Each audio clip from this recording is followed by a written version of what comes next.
Hello, everyone, and welcome to the Jeffrey Epstein Show. I'm your host, Bobbycapucci, and this is a morning update. We're going to talk about Prince Andrew and his relationship to the Canadian version of Jeffrey Epstein this morning. Prince Andrew was not only palling around with pedophile Jeffrey Epstein, no, that wasn't good enough for him. He had to pal around with another pedophile as well, another billionaire pedophile, a man named Peter Nygard, a Canadian fashion guy who is, only accused of trafficking young girls, raping young girls, harassing young girls, all the stuff Andrew loves the most in life, I guess. These are the people that he chooses to associate with, folks. The Prince of England, who could choose to associate with whoever he chooses, basically. These are the people that he decided he wanted to run with. So, Prince Andrew, you have nobody to blame but yourself, like usual. I've said it from the beginning with you. You have created this whole entire mess yourself because you have zero in the bank of morality. All right? You have no morals, Prince Andrew. Zero morals. In fact, you're a piece of garbage, in my opinion. That's exactly what you are. Anyone who associates with people like this, anyone who associates in the circles that Andrew associated with, anybody who is hanging out with Jeffrey Epstein, Ghislaine Maxwell, and this guy Peter Nygard, most certainly deserves scorn.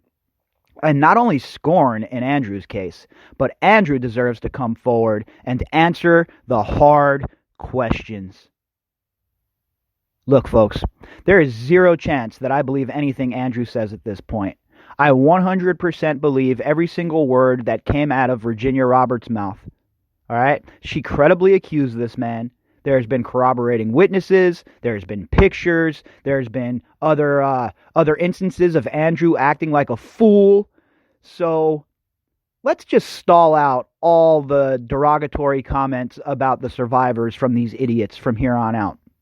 These guys, these men and women, have tried to destroy these survivors' credibility by just going crazy and calling them all sorts of names and smearing them and defaming them. Meanwhile, these people are the ones that should be put on blast. These are the people who should have their lives ripped apart and diagnosed and dissected, because these people are sick and they've been getting away with it for way too long. Well, guess what? That's over now.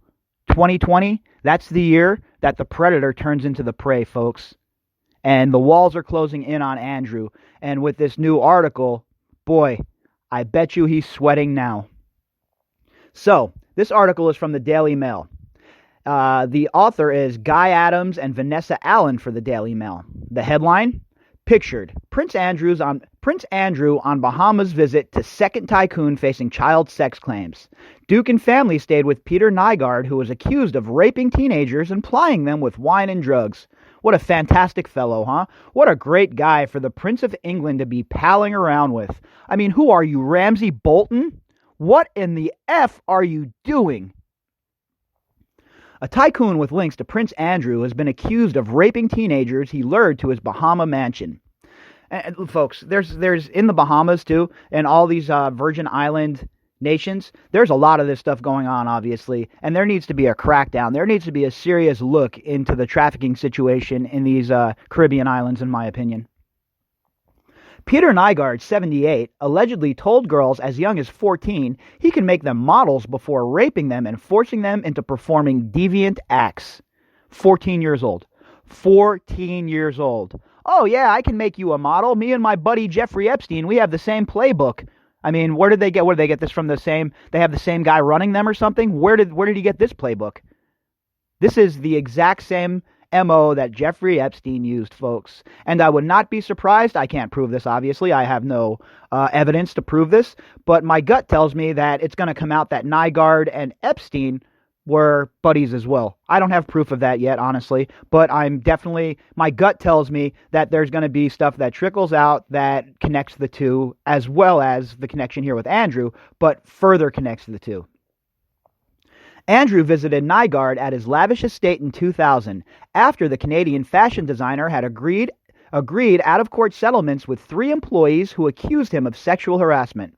So, He was already accused of sexual harassment, and Andrew decided, this is a good idea. I'm going to go visit my buddy, Mr. Nygaard, even though he's been accused of sexual harassment. And not only that, I'll bring my wife and my daughters, because this is the kind of guy that I'd want my family hanging around. Said nobody ever. The prince and his ex-wife, Sarah Ferguson, stayed at Nygaard K near Nassau with daughters Beatrice and Eugenie. The new case threatens further embarrassment for Andrew, who stepped back from public life last year following a backlash over his relationship with pedophile financier Jeffrey Epstein. According to a 99-page lawsuit filed against him in New York, Nygaard used his 10-bedroom mansion to host pamper parties for teenage girls recruited at shopping malls and fashion events. Boy, does this blueprint look familiar, folks, huh? Does this blueprint look familiar or what? Now, my question is, how did Nygaard get away with it for so long? Another one, how did he get away with it? He and his employees told the girls they could be fashion models, but then plied them with wine and drugs before Nygaard allegedly raped them.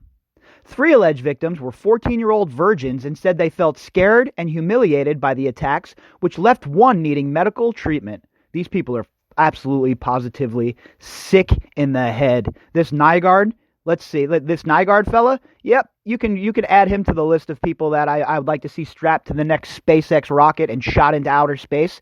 Oh, but that's not it. I'd like to have live internet cameras placed all around him so we can watch him disintegrate when he leaves orbit. I mean, these people, they don't deserve any, they deserve it. They truly deserve it. These people don't even deserve jail, in my opinion. Maybe throw them into a live volcano, feed them to sharks, whatever it may be, but their end should be swift and it should be painful. The case has been brought on behalf of 10 women who allege they were raped by Nygaard. 8 were teenage girls, and 2 were adult employees on the Nassau estate. Lawyers said Nygaard, who was worth an estimated £690 million, ran a decades-long sex trafficking scheme that destroyed innocent lives. I'm telling you right now, folks, if we dig deeper, we're going to find a connection here. There's going to be a connection between Nygaard and Epstein's circle. There is zero doubt in my mind. I plan on doing some digging today and over the next few days as I'm working on some other things. But I find it hard to believe that these guys were running concurrent trafficking operations and they weren't aware of each other, or they were not, at the very least, trading industry secrets. They said he used his company's private jet dubbed Enforce to take his victims with him on visits to London, Germany, Italy, and China, and treated them as his personal servants. Well, here's an idea. I think that maybe we should send him back to China right now. He can go to Wuhan, and he can go into one of those hospitals without any protection, and he can get himself a nice dose of the coronavirus, because that's what he deserves. 2 yachts were allegedly used to transport drugs and liquor for the parties, and Nygaard was said to keep a database of 7,500 potential victims. Again, how is this not a RICO case? Why are none of these sex trafficking cases slapped with RICO charges? The cynic in me says it's because they know that these reach to the very top of the government, and if they gave the prosecutors the latitude to use RICO, well, all of their disgusting friends would be all of their friends will be brought out into the light as well. Because I will tell you right now, that these things do not happen in a vacuum. The case is parallels with some of the accusations against Epstein, who used his private jet known as the Lolita Express to traffic young women and girls. One Epstein victim, Virginia Roberts, claimed she was trafficked to London and forced to have sex with Prince Andrew when she was 17. Andrew has reportedly denied her account, and he is not involved in the Nygaard lawsuit. A spokesman for Nygaard said the allegations were completely false, without foundation, and vigorously denied. Oh, of course they were. Of course they were. Because guess what? He could never do this, right? He's a fashion guy. He makes pants and stuff. So he would never be able to do anything like this. After fashion executive Peter Nygard was accused of raping 10 young women at a mansion Prince Andrew once visited, Guy Adams asks what the Duke finds so attractive about foreign billionaires who own luxury Caribbean properties. What does Prince Andrew find so attractive about foreign billionaires who own Caribbean properties? With the Jeffrey Epstein scandal still casting its ugly shadow, the Queen's second son may now face the fallout from a second deeply unedifying legal case involving one of his wealthy acquaintances. His name is Peter Nygard. He is a leathery, 78-year-old Canadian fashion tycoon famed for his ultra-flamboyant dress sense, and the hedonistic lifestyle he has for years pursued at a private luxury resort he owns in the Bahamas. Called Nygaard Cay, it is built on a 4.5-acre patch of the island of New Providence, which he bought in 1987 and spent a decade turning into what he later described as a dream home, with 150,000 square feet of Mayan-themed buildings stretching over a dozen cabana-style residences designed for holding lavish parties. I'm looking at this guy right now, and it looks like the kind of face that you definitely want to punch. I mean, what's wrong with all of these people in the fashion industry? This is fashionable to wear what he's wearing here. He's like wearing a suede like sport coat with like a blue V-neck t-shirt that shows off some of his ridiculous little chest hair. Then he's wearing like these weird looking like brown like round tip boots and these goofy ass jeans, and he's with this beautiful young lady, and I don't get it. These people are all so disgusting. The buildings include a casino, a disco hut with cameras beneath the floor, reportedly to shoot images of revelers from below. Oh, that's nice because, the women aren't wearing dresses and skirts when they're dancing in a club or anything like that. A glass ceiling weighing 45 tons and the world's largest sauna, a 6,000 square foot A-frame lodge made from a 2-foot thick Canadian pine log. Oh, that's nice. So we'll get you in the sauna. I got this great sauna. Come on, get undressed, and let's help facilitate my molestation of you. In the grounds, there is a helipad, fake volcanoes that belch dry ice, a flock of peacocks, stone cobras which hiss steam at sunset, 60-foot towers festooned with hundreds of flaming torches, lit nightly by staff, and giant statues of nude women purportedly modeled on the owner's former girlfriends. The parallels with him and Epstein are very, very stark here, folks. This man and Jeffrey Epstein came from the same school of disgusting. Andrew visited in early 2000 around the time of his 40th birthday. By then, he had been divorced for 4 years and, with his Royal Navy career drawing to a close, was in the first throes of a midlife crisis that would also see him pursue an ill-fated friendship with Epstein, whose own private Caribbean island, subsequently dubbed Pedo Island, after disturbing revelations about the financier, pedophile, he had visited the summer before. Like Epstein, Nygaard moved in colorful circles. The father of at least 7 children by 4 women, he was at the time dating former Playboy model Anna Nicole Smith and had for years entertained famous chums at Nygaard Cay. Anna Nicole Smith, huh? Wasn't she all whacked out on drugs back then? I wonder what he had to do with that. I wonder if he was feeding her those drugs. His personal website boasts that guest range from pop royalty Michael Jackson, doesn't shock me, Lenny Kravitz, to Hollywood A-listers Robert Big Mouth De Niro, Sylvester Stallone, Jessica Alba, Zoe Saldana, and Sean Connery, to the former U.S. President George H.W. Bush and several members of the Kennedy clan. Aw, isn't that nice? So is anyone going to ask them, the Bushes and the Kennedy clan, about their associations with this Nygaard guy? Or is it only the English media who goes after their elites, while the American media sits on their thumb? None of these high-profile chums, many of whom are pictured on Nygaard's website, seemed unduly bothered that their host had in recent years settled widely reported sexual harassment cases against 3 women who worked for his clothing company. Of course they don't. Money fixes everything. Don't you remember what Gwendolyn Beck said about Jeffrey Epstein? Oh, he was reformed. He paid his debt to society. No, you pay your debt to society if you go to jail for, selling drugs maybe, or you were stealing from a bank, or something like that. You can be rehabbed from that sort of thing. You cannot be rehabbed from the disease that Jeffrey Epstein was afflicted with. Andrew, who visited his ex-wife, Sarah Ferguson, and their 2 daughters, was also untroubled by that pressing fact. He brought his wife and his daughters to this man's house. The visit to Nygaard's home did not, of course, feature in the court circular. Instead, details were disclosed by the billionaire in an interview with Canada's National Post newspaper shortly afterwards, when he waxed lyrical about how excited it had made his elderly mother, who was also in residence there. So this guy has his mother living there while he's engaged in raping girls on the same island? Yeah, this guy can definitely be strapped to a SpaceX rocket, folks. And also, how, again, it wasn't featured in the court circular. Andrew has been hiding his movements forever, and there's a reason why. Last week was a big week for her, he said. On Monday, George Bush came over to my house, and then on Thursday, Sarah Ferguson and Prince Andrew came over. In fact, Nygaard recorded Andrew's visit for posterity. A photograph shows them wandering together on the sand, with the prince wearing boat shoes and matching blue shorts and shirt. I want to punch them both in the face. Just punch them both in the face.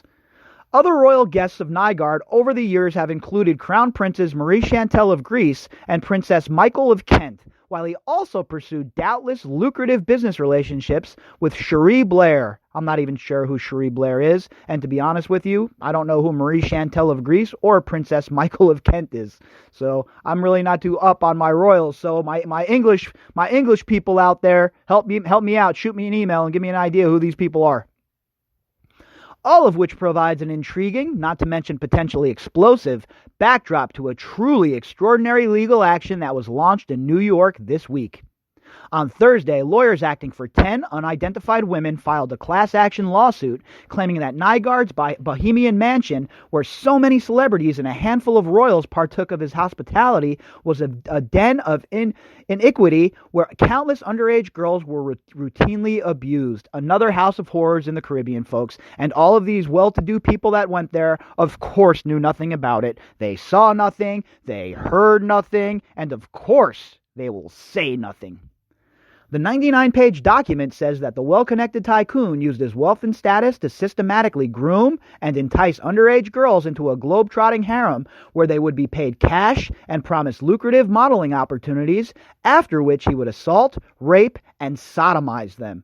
Somebody get me the bleach. Somebody get me the bleach right now. I need to drink it as well as pour it all over me. This guy is absolutely disgusting, folks. The allegations are all vigorously denied by Nygaard, whose spokesman derided them yesterday as completely false and without foundation, saying the tycoon looks forward to fully exposing this scam and once and for all clearing his name. Let me guess, Alan Dershowitz is going to be involved defending this guy. I'm going to go out on a limb here and say that. But for their part, Nygaard's accusers, who are demanding a jury trial on multiple abuse and sex trafficking charges, insist he would instruct employees to procure young girls, largely from poor neighborhoods of New Providence, to attend events at the mansion. I'm telling you right now, there's going to be connections between him and Epstein, and it'll probably be Ghislaine Maxwell that's the linchpin again. There's just too many similarities, too many parallels in these cases. He would then, the accusers say, take them to what he called pamper parties where they were plied with drugs and alcohol, then violently assaulted. Other alleged abuse occurred on yachts and at properties in Nygaard's portfolio of luxury residences, which stretches to Florida, California, and New York. In one of those cases, Nygaard is accused of showing a 14-year-old girl vile pornography before raping her, causing extraordinary pain and trauma. She claims to have been paid cash from Nygaard's company funds in return. Wow. Wow. Sometimes I read this stuff and I don't even know what to say to that. I don't even have a comment for that, honestly. It's so sad to read stuff like this, that people in positions of power think that it's okay to do these sort of things. And it looks like some of this stuff here is a bit a bit raw, folks, so I don't know. The explanations of what he did to them is a bit forward, and it's sad to read. You know, these are real people. These are real girls, you know, with real lives and real dreams and hopes and aspirations. And then to read about this kind of stuff, it's depressing. Really, it's really depressing. But that depression turns into anger very quickly for me, to be honest with you, and I use it to fuel my absolute rage against these folks. Another accuser says she was 15 when Nygaard invited her to a bedroom in his Bahamian mansion during a pamper party, ostensibly to smoke marijuana. She claims he asked her to perform a depraved sex act. When she refused, she says he attempted to sodomize her and then raped her vaginally. Oh, Lord. Several others allege they were drugged by Nygaard before being raped and assaulted. One 14-year-old local claims he gave her 3 pills before raping her when she was unconscious. The next day, he allegedly paid her $5,000. And that's what these people think. That's what we're worth to them. Oh, I could rape you. I can do whatever I want to you, enslave you, and then I'll just give you $5,000 and it's all good because you're poor and you don't mean shit. You're just another trash human being. That's what these people think about us, folks. And I'm sorry to be so stark and be so raw about it, but it's the truth. And the sooner everybody realizes that these so-called elites don't give a crap about any of us and that they don't care what happens to us, then the sooner we can get on with removing them from power. Another who was 17 says Nygaard made a drink and made her feel nauseated and very sleepy. She says she recalls Nygaard asking to urinate in her mouth, but has no memory of what happened next. What the? I mean, really? Urinate in her mouth? Oh my God. So let's, like I was saying a little bit ago about this guy. This guy obviously needs to be strapped to the SpaceX rocket. There is no doubt in my mind. This guy is a sick puppy. And once we dig a little deeper, I have no doubt in my mind that there will be more ties to Jeffrey Epstein. The lawsuit claims that when she woke up, there was blood in the back of her underwear. Nygaard gave her $550 in U.S. currency and sent her away. It should be stressed that lawyers and a spokesman for Nygaard have described each and every charge in the lawsuit as false. His lawyer, Jay Prober, told newspapers in Canada, where he currently resides, that the claims are vigorously denied. Neither have any of the complainants, who are now aged between 18 and 36, implicated any celebrity friends who visited Nygaard's Bahamian home in the alleged abuse. I can reveal, however, that this isn't the only lawsuit Prince Andrew's billionaire acquaintance faces. Last month, lawyers acting for 2 more women filed separate lawsuits against him at the Superior Court of California in Los Angeles. One, Maridol Carbuccia, claims in a 32-page document that she was repeatedly abused, sexually harassed, groped, and on one occasion drugged and sexually assaulted during almost 3 years in his employment.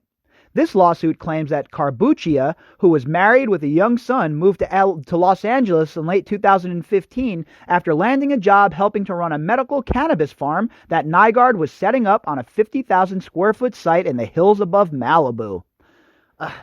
Wow. It's just the same story over and over with these sick ass rich folks people. This is just the same story, the same MO, and the same blueprint. Trouble began shortly afterwards, it claims, when the billionaire unexpectedly grabbed her buttocks, leaving her shocked and upset. Then, in April 2016, she says she turned up to a one-on-one meeting at the Los Angeles mansion completely naked and again propositioned her. Later that day, the lawsuit further alleges he gave her a drink which she consumed, only to rapidly begin to pass out. As she was losing consciousness, she claims her employer led her to his bedroom. The next day, when she awoke, she saw her own blood on her skin and clothes, and it was apparent that while she was unconscious, Nygaard had sexually assaulted her. Wow. It's like mortifying to read these allegations from these ladies. Mortifying to read this. How did this guy get away with it for so long as well, folks? Again, nobody knew what he was up to. None of his rich buddies had any idea what he was up to, huh?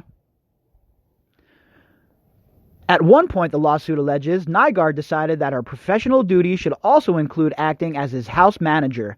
This role, she claims, including inviting large numbers of women, including prostitutes, to attend pamper parties where he would get a good look at them and select those whom he would pay for sex.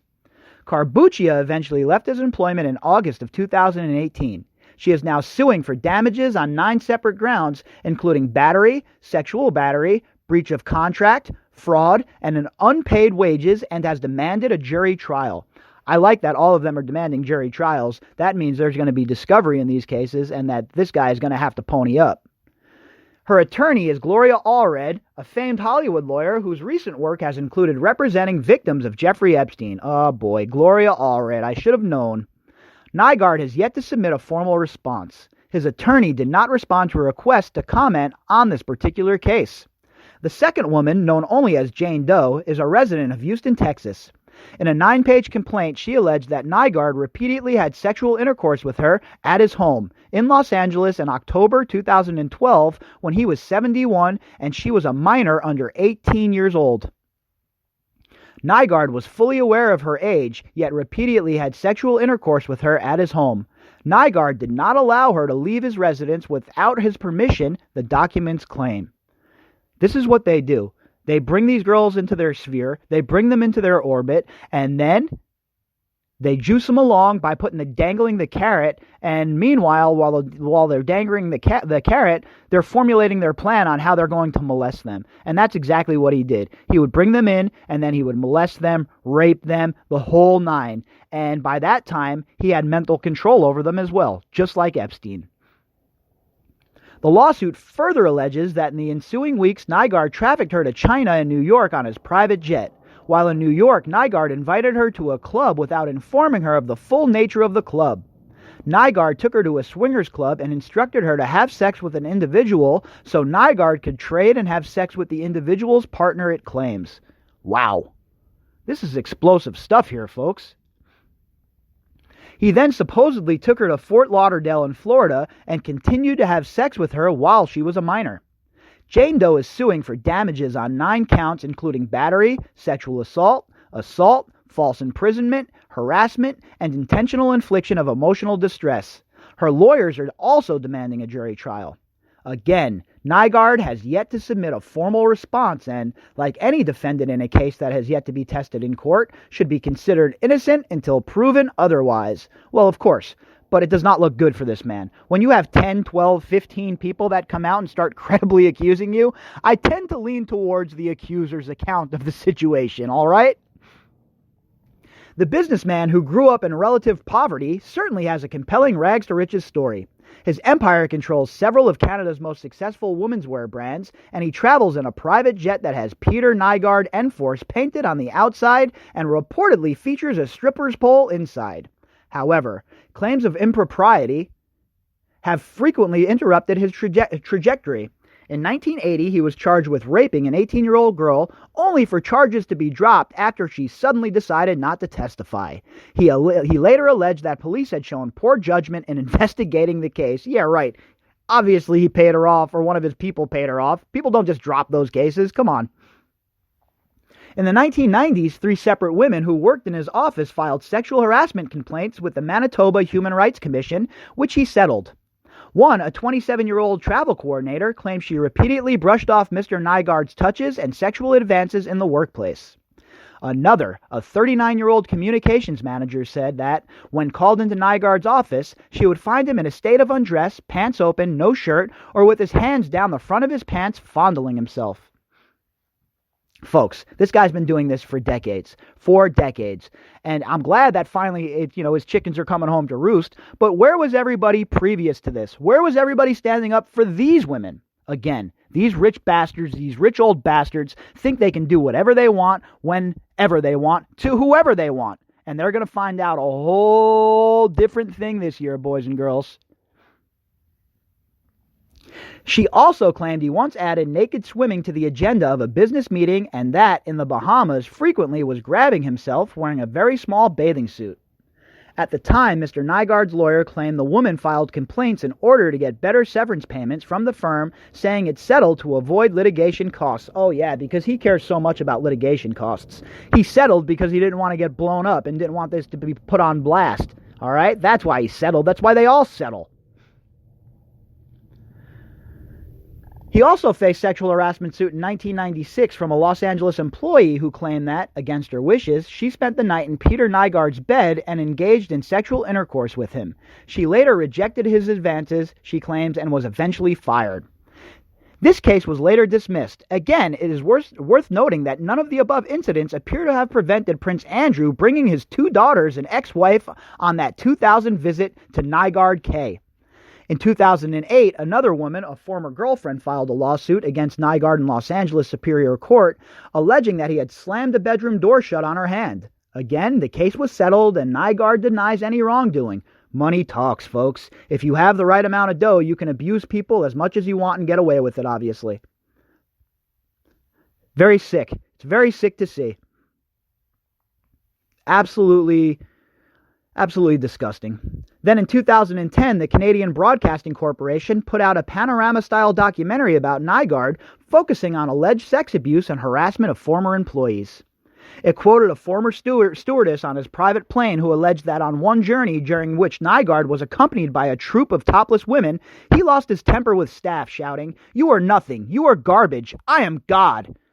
They all have a God complex. All of these people have a God complex. We saw it with Epstein, and obviously this idiot has it as well. The program also alleged that Nygaard had engaged in inappropriate sexual contact with a young woman who had been brought to his home in 2003 from the Dominican Republic.